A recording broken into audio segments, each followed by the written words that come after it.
제목으로 사랑, 찢겨진 하나님의 형상을 회복해야 한다라는 말씀 제목으로 함께 은혜 나누겠습니다. 믿음, 소망, 사랑은 기독교의 중심 세 가지 차축 언어다라고 우리는 말하였습니다. 이 세 가지 거룩한 언어 가운데 제일은 사랑입니다. 믿음과 소망의 토대가 되기 때문에 처음이고 제일이며, 또 믿음과 소망이 발동하기 전에 우리에게 먼저 허락하시는 것이 이 사랑이기 때문에 또한 시간적인 배열에서도 우선입니다. 우리들이 이 사랑을 다룸에 있어서 오늘 중요한 것을 함께 나누려고 합니다. 그것은 바로 하나님의 형상이라고 하는 부분을 함께 나눔으로 여러분들 가운데 영적인 지혜와 또 하나님이 사랑이라는 것이 어떠한 것인지 오해 없이 여러분들 안에 그 사랑이 정립되기를 원합니다. 여러분, 인간은요 참 죄악된 모습으로 살아가고 있습니다. 이 말만 해도 익숙한 언어기 때문에 그런가 보다 그냥 넘어서는 모습도 있죠. 가면 뒤에 꽁꽁 숨겨둔 우리의 죄된 실체가 있고, 찢겨져 나간 하나님의 형상이 얼마나 참혹한지 우리는 바로 알고 있어야 됩니다. 이것을 바로 알고 있어야 사랑으로서 역사하는 믿음이 왜 소중한지를 더 알게 될 것이기 때문입니다. 그리고 교회 안에 퍼져 있는 사랑에 대한 잘못된 오해와 거짓 때문에 오늘 이 시간 우리는 하나님의 형상에 대해서 더 알아야 됩니다. 현재 많은 교회들은요, 하나님의 마지막 심판대 앞에 성도들이 사랑을 가지고 설 것이라는 것을 인지하지 못하고 있습니다. 여러분들 하나님 앞에, 그 심판대 앞에 설 때에 여러분들의 손에 사랑이라는 것을 갖고 나가게 됩니다. 저의 이야기가 아니라 오늘 본문의 말씀이기도 합니다. 17절을 보세요. 이로써 사랑이 우리에게 온전히 이루어진 것은 우리로 심판날에 담대함을 가지게 하려 함이니. 분명히 이렇게 기록합니다. 여러분들이 심판대 앞에 설 때에 무엇을 갖고 나간다고요? 사랑이요. 하나님 앞에 여러분들은 사랑을 갖고 나갑니다. 그런데 여러분들 안에 쥐어준 그 사랑이라는 것이 하나님이 인정하는 사랑이 아닌 세상의 윤리와 도덕이라고 하는 거짓된 사랑을 갖고 만약에 나간다면 여러분들은 심판대 앞에 설 때에 어떠한 담력을 얻기보다는 이게 뭐야? 라고 하면서 황망한 마음을 갖게 될 수도 있습니다. 그렇기 때문에 오늘날 교회가 정말 교회 안에서 사랑을 이야기할 때에 진짜 하나님이 인정하는 사랑을 이야기하고 있는지를 우리는 살펴야 됩니다. 내가 나중에 하나님 앞에 섰는데 아니 하나님이 그 사랑 말고 라고 말씀하시면 여러분 무엇라 말씀하시겠습니까? 내가 담력을 갖고 이 사랑 때문에 이 앞에 하나님 앞에 심판대 앞에 섰어요 라고 말하는데 하나님이 야 그 사랑 아니야 라고 한다면 여러분 얼마나 마음이 무너지겠습니까? 그러면 다시 가서 하나님 진짜 인정하시는 사랑 갖고 올게요 라고 한다면 이미 기회는 늦은 겁니다. 그런데 여전히 교회 안에서는 잘못된 사랑을, 거짓된 사랑을, 하나님이 원하시지 않는 사랑을 이야기하고 있으니 참으로 가슴 아픈 일이기도 합니다. 그래서 오늘 우리는 먼저 창세기에 있는 말씀을 통해서 하나님의 형상이라는 것을 생각해 보려고 합니다. 여러분들은 하나님의 형상대로 지음받은 사람입니다. 여러분 이것을 인정하시나요? 여러분들은 하나님의 형상으로 만들어진 사람들이에요.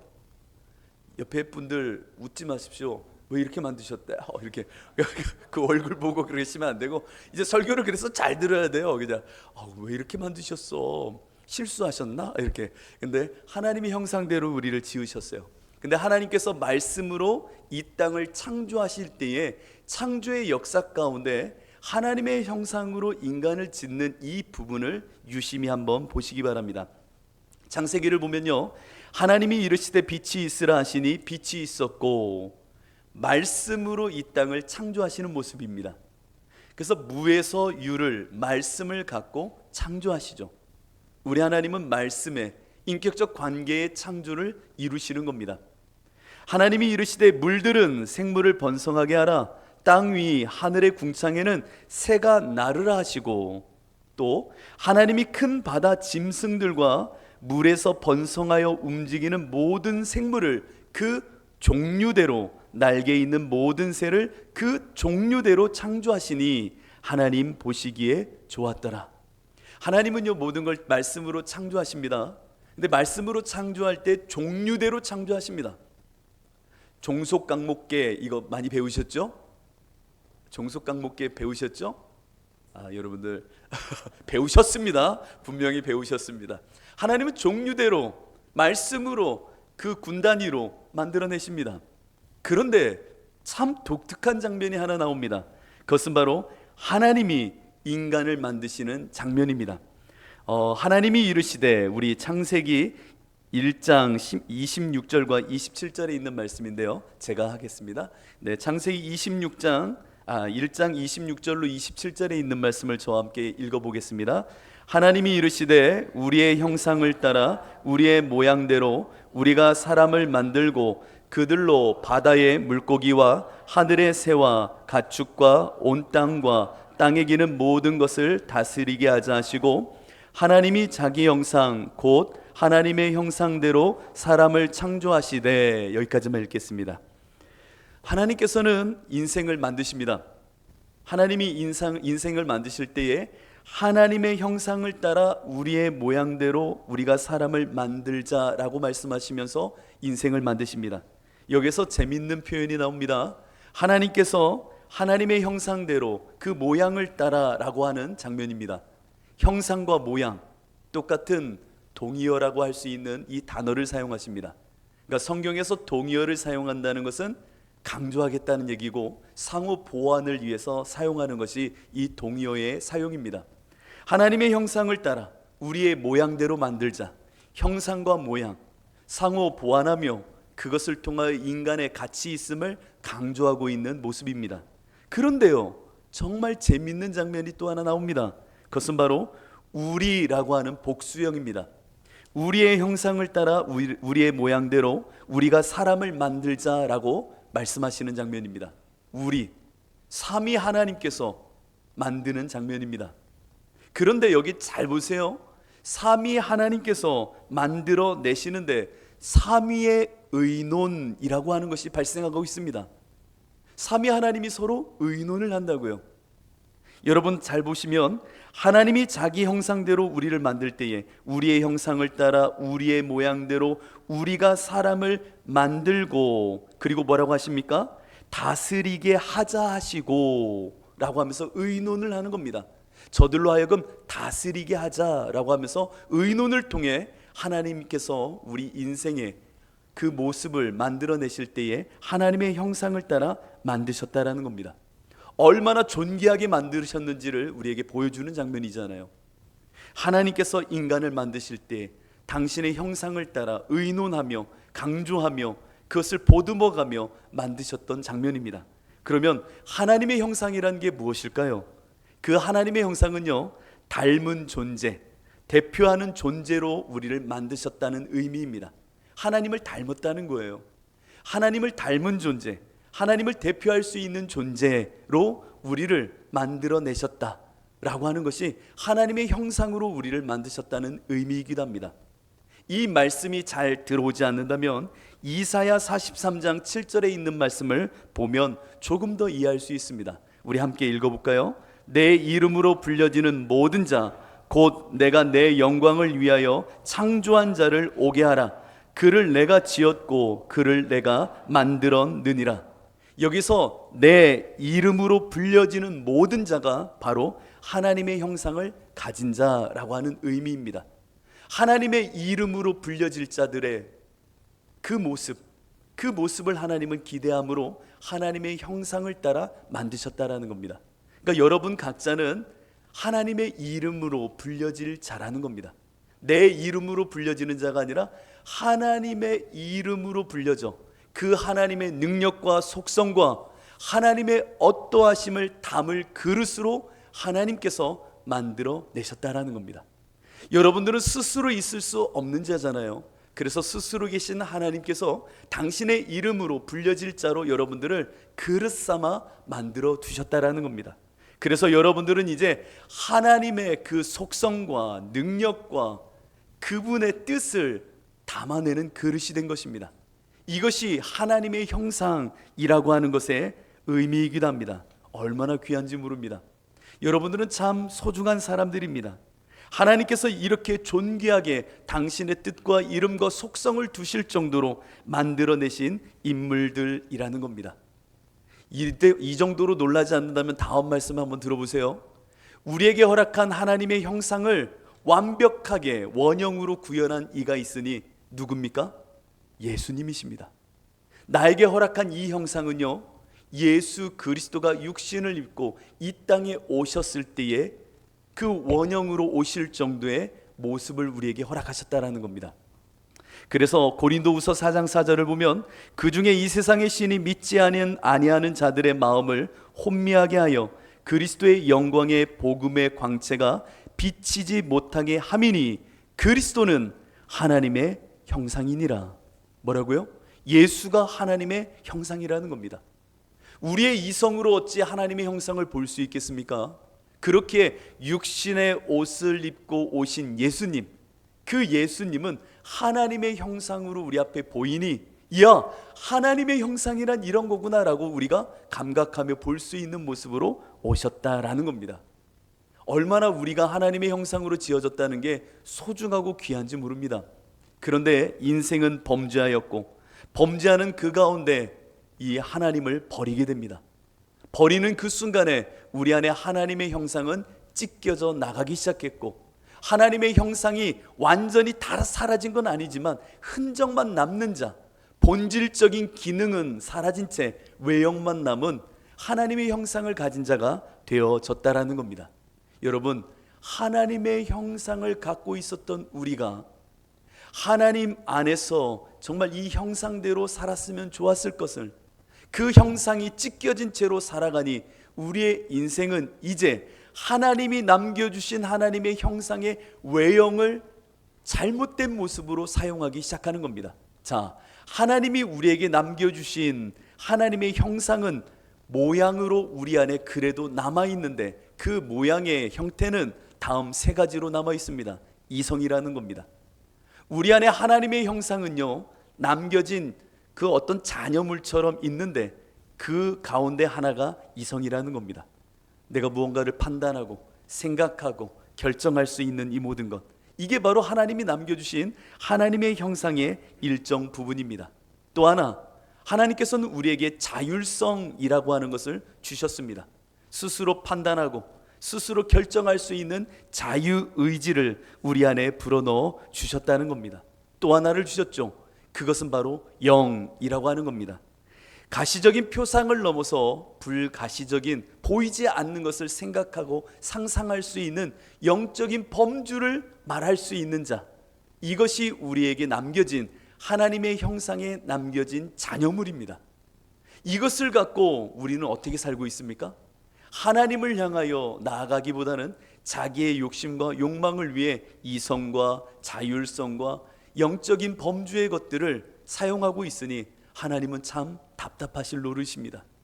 하나님의 형상을 따라 지었다면 하나님의 이름으로 불려질 자답게 하나님이 주시는 뜻을 받아내야 되고 하나님이 주시는 그 속성과 능력을 담아내는 삶을 살아야 되는데 그렇게 살지 못하는 겁니다. 이 하나님의 뜻과 하나님의 능력과 속성을 담아내는 여호와의 이름으로 불려질 자인 우리들은 늘 하나님을 어떻게 해야 돼요?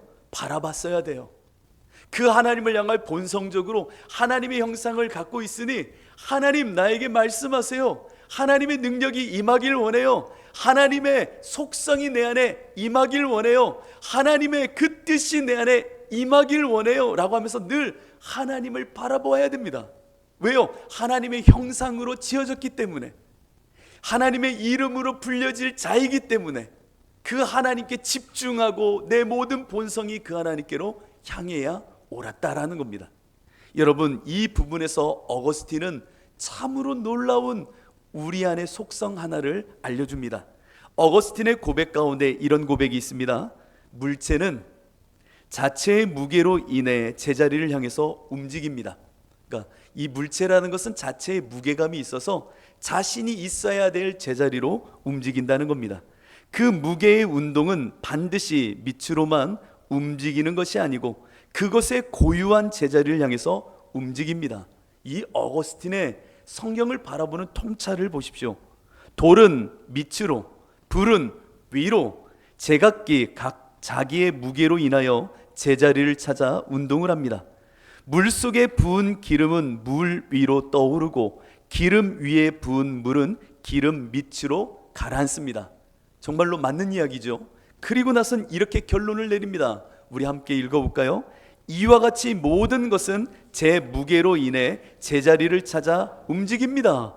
그것들이 제자리를 벗어나면 불안정해지고 제자리에 다시 돌아가면 안정을 찾게 됩니다. 나에게서도 나의 무게는 나의 사랑입니다. 엄청난 고백입니다. 나에게 주신 이 무게에 따라 내가 있어야 될 자리로 돌아가는 것이 창조의 원리요 모습이라는 거죠. 여러분들은 하나님의 형상으로 지어진 자로 그 하나님의 형상의 무게감을 가진 자입니다. 그 하나님의 형상을 가진 자라면 하나님 그 제자리로 늘 가고자 하는 이 본성을 갖고 살아야 된다라고 말하는 겁니다. 하나님을 향한 본성, 하나님의 자리, 하나님이 나에게 허락하신 그 근원을 향하여 늘 향하려고 하는 이 마음, 이 무게감, 이것을 어거스틴은 사랑이라고 말하고 있더라는 겁니다. 성경이 말하고 있는 하나님을 향한 사랑은 우리가 말하는 윤리적인 사랑을 이야기하는 게 절대 아닙니다. 하나님의 형상을 입고 있는 내가 하나님을 향하여, 근원을 향하여 이끌려가고 그것을 향하려고 하는 이 모든 것을 일컬어 사랑이라고 말한다라는 겁니다. 우리 안에 이 사랑이 무너지니 찢겨진 하나님의 형상으로 우리는 살아가게 되어진 것입니다. 여러분들 가운데 예수 그리스도께서는 왜 오셨습니까? 예수님은 여러분들 가운데 오셔서 이 찢겨져 버린 하나님의 형상을 회복해 하려고, 하나님의 사랑을 다시금 온전케 하려고 오신 분이 예수님이십니다. 원래 네가 있어야 될 자리와 네가 향해야 되는 이 본성을 회복해 하려고요.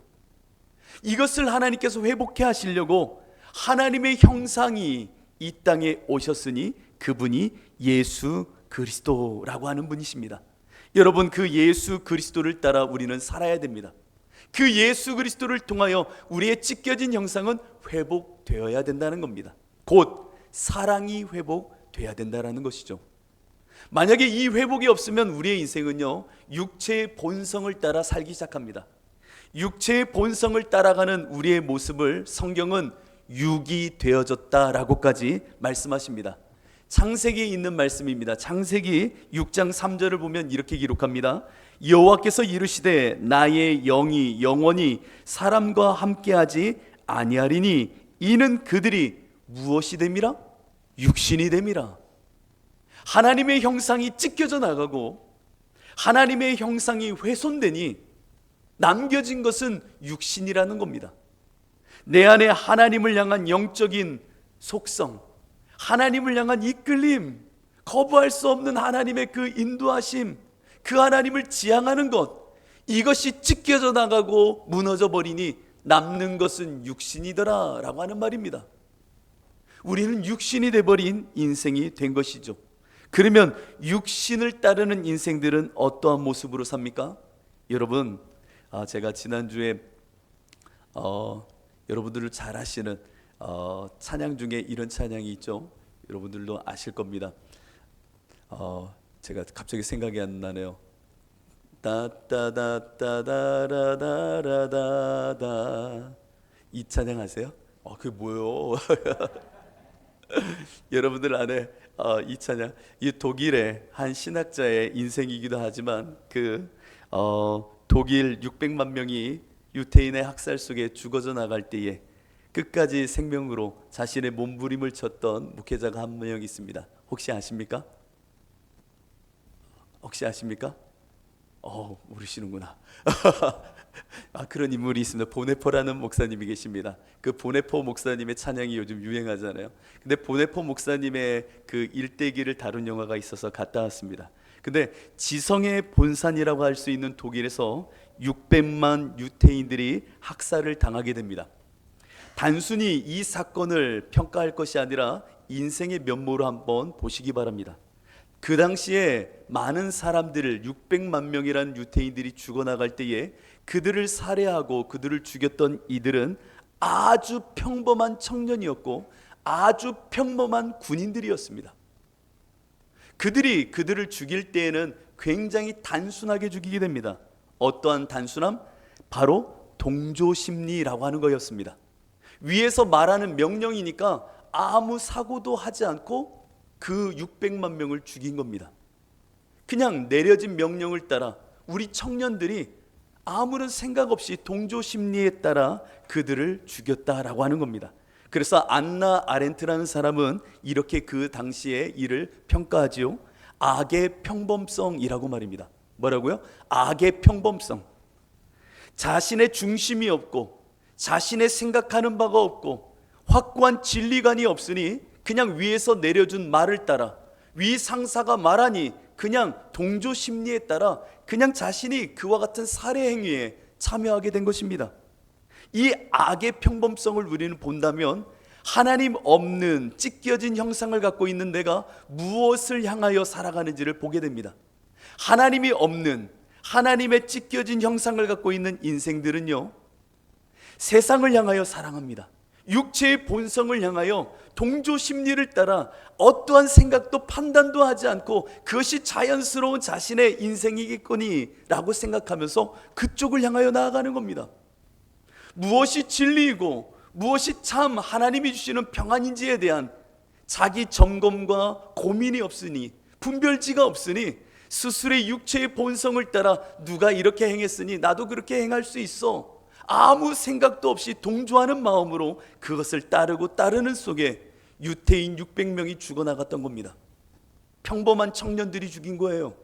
평범한 사람들이 누가 그러니, 위에서 말하니 아무런 생각도 없이 그것을 따르더라는 겁니다.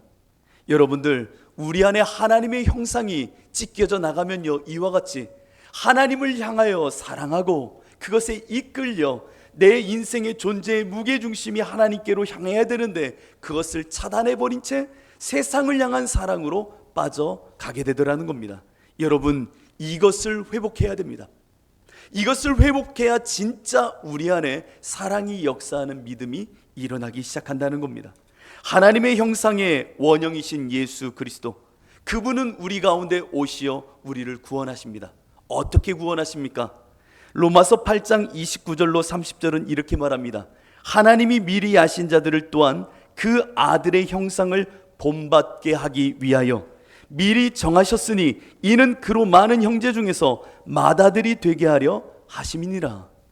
예수님이 오신 이유가 뭐라고요? 여러분 안에 찢겨진 하나님의 형상을 회복하기 위하여 오셨다라는 겁니다. 예수님, 완벽하신 하나님의 형상이신 예수님이 이 땅에 오셔서 찢겨진 형상을 갖고 있는 인생들을 다시금 회복해 함으로 하나님을 향한 무게중심을 두고 그 사랑에 이끌려 살도록 오셨다라는 겁니다. 또한 갈라디아서 4장 19절을 보면 이렇게 말합니다. 나의 자녀들아, 너희 속에 그리스도의 형상을 이루기까지 다시 너희를 위하여 해산하는 수고를 하노니. 뭐라고요? 너희 속에 그리스도의 형상이 이루기까지, 하나님을 향한 사랑의 이 본성이 회복되기까지 나는 너희를 위하여 해산하는 수고를 하겠다라고 하는 말입니다. 이 모든 말 속에는 무엇이 있는 겁니까? 하나님을 향한 사랑, 이 사랑을 회복해 하고자 예수 그리스도께서 오셨고, 바울은 자신의 해산의 수고까지 다 견디면서 그 고난과 고초까지 이겨내면서 그들이 하나님의 형상, 하나님을 향한 사랑의 본성을 회복하기 위하여 이렇게 힘쓰고 있다라는 겁니다. 예수 그리스도의 십자가, 그 부활의 복음은 바로 우리들을 이렇게 하나님의 형상을 회복해 만드십니다.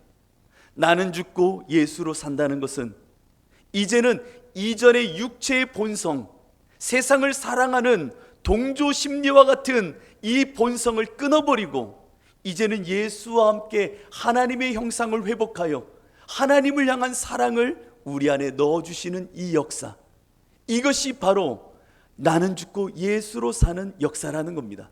이것을 니고데모에게 예수님은 이렇게 말씀하십니다. 사람이 거듭나야 하나님의 나라를 볼 볼 수 있다라는 겁니다. 네가 거듭나야, 이전의 것은 죽고 하나님의 형상이 회복돼야 영으로 영을 보듯 저 하나님의 나라를 볼 수 있게 된다라는 겁니다. 너무나도 중요한 말씀입니다. 창세기에서는 노아의 홍수 때에 우리 안에 모든 것들이 황폐하여지고 무너진 가운데 육신이 되어졌다면, 거듭남으로 우리 안에 영이, 하나님의 형상이 회복됨으로 하나님을 향한 사랑이 다시금 제자리로 돌아오게 된다는 겁니다. 고린도전서 15장 48절로 50절은 이렇게 기록합니다. 무릇 흙에 속한 자들은 저 흙에 속한 자와 같고 무릇 하늘에 속한 자들은 저 하늘에 속한 이와 같으니 우리가 흙에 속한 자의 형상을 입은 것 같이, 흙에 속한 자의 형상을 입은 것 같이 또한 하늘에 속한 이의 형상을 입으리라. 엄청난 말씀입니다. 이전에 우리의 무너졌던, 찢겨졌던 하나님의 형상이 이제 하늘에 속한 자답게 하나님의 그 형상을 입고 이제는 주님께로 나아가는 자가 된다라고 하는 말씀입니다. 이것이 십자가의 은혜를 아는 자고요, 거듭난 자들의 모습입니다. 그래서 거듭남에 대해서 예수님이 말씀하실 때 이런 말씀을 하시죠. 육으로 난 이는 육이요 영으로 난 이는 영이라. 하나님의 형상으로 회복된 자, 그 자는 영으로 난 이가 되어 하나님을 향한 사랑이 회복된다라고 하는 겁니다. 사랑, 이것은 정말로 중요한 겁니다. 그러면 지금까지 이야기한 이 사랑을 보면요, 여러분들이 생각했던 사랑과 일치하나요? 성경이 말씀하는 사랑은 찢겨진 하나님의 형상이 본래의 자리로 돌아가는 것, 이것을 일컬어 사랑이라고 말하는 겁니다. 내가 원래 갖고 있었던 무게감을, 그 사랑, 하나님을 향한 속성이 회복될 때에 하나님과의 온전한 사랑의 관계가 이루어지는 것입니다. 여러분, 성경은요, 우리에게 사랑을 말할 때 윤리적인 사랑이나 도덕적인 사랑을 말한 적이 없습니다. 아니, 내 이웃을 내 몸과 같이 사랑하라면서요. 맞습니다. 하나님을 사랑하는 자, 내 이웃을 사랑한다고 하는 이 사랑은 단순히 세상 사람도 할 수 있는 사랑을 말하는 것이 아닙니다. 모양은 똑같을 수 있고 어떨 때는 유사하고 동일한 모습의 행동일 수 있지만 그 행동의 사랑은 믿지 않는 자도 할 수 있는 사랑이 아니라는 겁니다. 똑같은 모습이어도 하나님이 볼 때 인정하는 사랑은 하나님이 원하시는 빛으로 나와 진짜 사랑을 아는 자가 행하는 그 사랑을 하나님은 인정해 주시겠다라는 겁니다. 그것이 바로 오늘 여러분들이 요한 1서를 통하여 읽은 본문의 내용입니다. 이 내용을 여러분들은 알아야 됩니다. 그럼 마땅히 우리는 사랑하는 자가 될 수 있기 때문입니다. 오늘 본문을 한번 보십시오. 오늘 본문의 7절은 이렇게 기록합니다. 사랑하는 자들아, 우리가 서로 사랑하자. 자, 사랑은 하나님께 속한 것이니 사랑하는 자마다 하나님으로부터 나서 하나님을 알고라고 말합니다. 자, 하나님의 속성은 사랑이래요. 근데 이 사랑이라고 하는 것은 하나님으로부터 나온 거래요. 이 말은 사람이 노력하고 배우고 자신의 훈련을 통하여 얻을 수 있는 사랑이 아니라는 말입니다. 사랑은 하나님께 속한 거예요.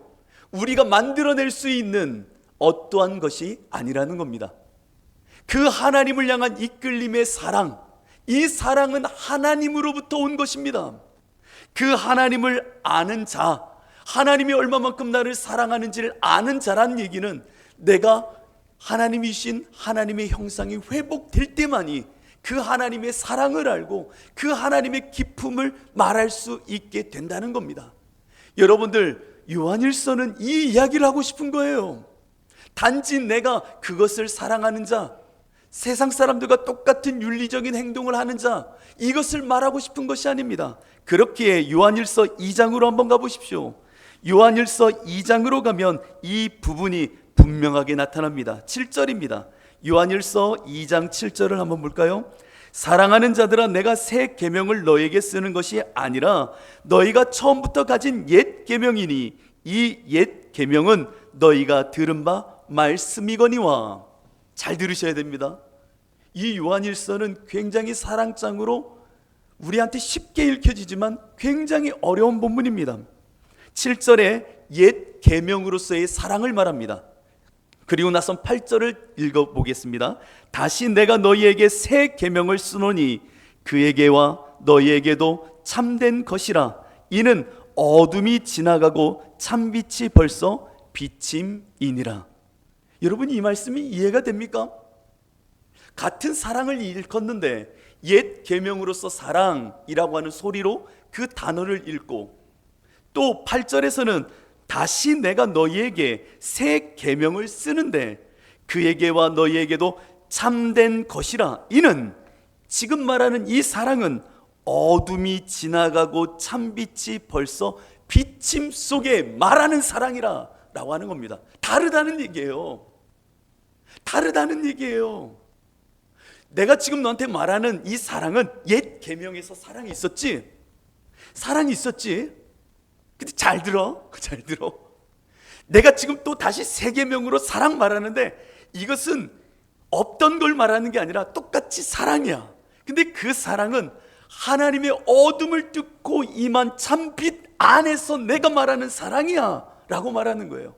똑같이 사랑을 이야기하지만 이전의 옛 계명의 사랑은 십자가의 은혜, 하나님의 형상이 회복되지 않은 자들이 말했던 사랑이고, 이제 내가 말하는 사랑은 하나님의 형상이 회복되어 하나님의 사랑 안에 들어가서 그것이 무엇인지 밝히 내 안에 누림 속에 말하는 사랑이기 때문에 이 사랑은 하나님이 인정하는 사랑이고, 이 사랑은 하나님과 전혀 상관없는 사랑이야 라고 하는 것을 말하고 있더라는 겁니다. 요한이 지금 헷갈리는 게 아니에요. 진짜 하나님의 형상의 회복이 마련해놓은 그 사랑이 무엇인지를 알기 때문에 답답해서 말하고 있는 겁니다. 그래서 그 밑을 한번 보십시오. 12절입니다. 자녀들아, 내가 너에게 쓰는 것은 너희 죄가 그의 이름으로 말미암아 사함을 받았으며, 아비들아, 내가 너에게 쓰는 것은 너희가 태초부터 계신 이를 알았으며, 청년들아, 내가 너에게 쓰는 것은 너희가 악한 자를 이기었음이라. 아이들아, 내가 너에게 쓴 것은 너희가 아버지를 알았으며, 아비들아, 내가 너에게 쓴 것은 너희가 태초부터 계신 이를 알았으며 라고 말한 후에 너희가 하나님을 사랑해라 라고 말합니다. 이 말이 무엇입니까? 너희들이 진짜 하나님을 알고 주님을 알고 말씀이 그 안에 거하며 악한 자를 이길 만한 생명의 본성, 하나님을 향한 이 하나님의 형상이 회복된 자여야 이 사랑할 수 있어 라고 말하는 겁니다. 그렇게 오늘 요한일서 4장을 통하여 17절에 뭐라고 말합니까? 하나님 앞에 나아갈 때 우리 두 손에 무엇을 갖고 나간다고요? 사랑 갖고 나간대요. 윤리적인 사랑이 아니라 정말 하나님을 알고 주님을 알고 말씀이 그 안에 거하며 악한 자를 이기는 이 생명의 본성인 사랑을 가진 자가 그 사랑을 갖고 하나님 앞에 나아간다는 말입니다. 사랑으로 역사하는 믿음은 중요한 거란 얘기예요. 그냥 윤리적으로 사랑하면서 살자라는 얘기가 아니라 하나님이 인정하실 심판대 앞에서도 하나님이 인정하시는 그 사랑을 우리는 회복해야 된다는 겁니다. 이것이 너무나도 소중하고 또 소중하고 소중합니다. 여러분들도 잘 아는 베드로전서에 있는 말씀 가운데 이런 말씀이 있습니다. 그러나 너희는 택하신 족속이요 왕같은 제사장들이요 거룩한 나라요 그의 소유가 된 백성이니 이는 너희를 어두운 데서 불러내어 그의 기이한 빛에 들어가게 하신 이의 아름다운 덕을 선포하게 하려 하심이라. 방금 전에 요한일서에서 이 비슷한 말씀 들었는데요. 어둠을 뚫고 빛이 임하여 그 빛 가운데 사랑하는 것. 베드로전서에도 이 말씀이 있네요. 한번 읽어볼까요? 그러나 너희는 택하신 족속이요 왕같은 제사장들이요 거룩한 나라요 그의 소유가 된 백성이니 이는 너희를 어두운 데서 불러내어 그의 기이한 빛에 들어가게 하신 이의 아름다운 덕을 선포하게 하려 하심이라. 이 말씀이 이해가 돼야 됩니다. 여러분들이 이와 같은 하나님의 택하신 자, 왕같은 제사장, 거룩한 나라, 그의 소유된 백성이 되었다라는 것은 이는 너희를 어두운 데서 불러내어 그의 기이한 빛에 들어가게 하신 이의 아름다운 덕, 이게 뭡니까? 그리스도의 형상이라는 겁니다. 너희 안에 이 빛으로 들어가 회복된 하나님의 형상, 그 완벽한 하나님의 형상이 뭐예요? 예수 그리스도잖아요. 그 예수 그리스도가 내 안에 완벽하게 들어와 주인 되시면 회복된 그리스도의 형상이 일어나니 이 아름다운 덕을 선포하는 자로 내가 너희를 보낸다라는 겁니다. 세상을 향하여 이웃을 사랑한다는 것은 그냥 이렇게, 그것도 너무 소중해요. 사실은요, 잘해주고 보듬어주고 하는 것도 중요해요. 근데 그런 윤리적인 사랑을 말하는 게 아니라 하나님이 진짜 말하고 싶은 것은 너희들의 빛으로 인하여 회복된 하나님을 향한 사랑, 하나님은 사랑이라면서요, 그 속성과 그 뜻과 원형의 모습이 회복되어져 하나님의 그 형상으로 이 땅에 나가 예수로 살 때에 하나님이 그것을 사랑이라고 보신다라는 겁니다. 그러니 교회 안에서 우리가 예수님 잘 믿으면 착하게 삽시다 라고 하는 윤리적인 수준의 이야기로 우리의 사랑을 폄하하지 마십시오. 요한이 말하고 싶고 또 베드로전서가 말하고 있는 사랑은 하나님을 향한 사랑, 존재의 무게가 하나님께로 다시금 회복되어지는 그 놀라운 일체의 이 모든 것이 사랑이요, 이 사랑 속에 우리가 예수가 내 안에 들어와 주인 되심으로 통하여 내 안에 하나님의 형상이 완벽해지니 그 사랑으로 살아가는 진짜 사랑을 살아가자라고 말하는 겁니다. 이와 같은 사랑을 하는 자들, 그 자를 하나님은 심판대에서 기쁘게 받으시며 그들을 기쁨으로 흡수하시겠다라는 겁니다. 이와 같은 자는요, 역할이 아니라 이제 본질에 묶인 신앙을 하게 됩니다. 이 말이 무엇이냐면 외형만 갖추어진 모습을 따라 사는 것이 아니라 신앙의 본질, 하나님이 만들어주신 그리스도의 그 형상, 하나님의 형상을 따라 완벽한 하나님의 이끌림을 따라 자신의 본질 싸움으로 하나님께 이끌려 살아간다는 겁니다. 성령 받지 못한 사람, 예수님의 사람이 되지 못하면 사람들은 역할에 매달려 살게 됩니다. 뭐 남전도회장, 여전도회장, 혹은 집사님, 권사님, 목회자, 우리에게 역할이잖아요. 그 역할에 묶여 외형만 갖춘 삶을 살지 않는다는 겁니다. 여러분, 저는 이런 경우 많이 봤습니다. 올 한 해 이 역할로 섬겨주십시오. 그 역할 열심히 하십니다. 그런데 역할이 끝나면 이전보다 더 안 하려고 그래요. 이전보다 더 안 하려고 해요. 하나님은요, 역할을 잘 수행하는 자를 원하지 않으십니다. 하나님의 사람, 그 본질 때문에 하나님께 사랑하고 행동하고 실천하며 자신의 삶을 드리는 자를 더 원해하십니다.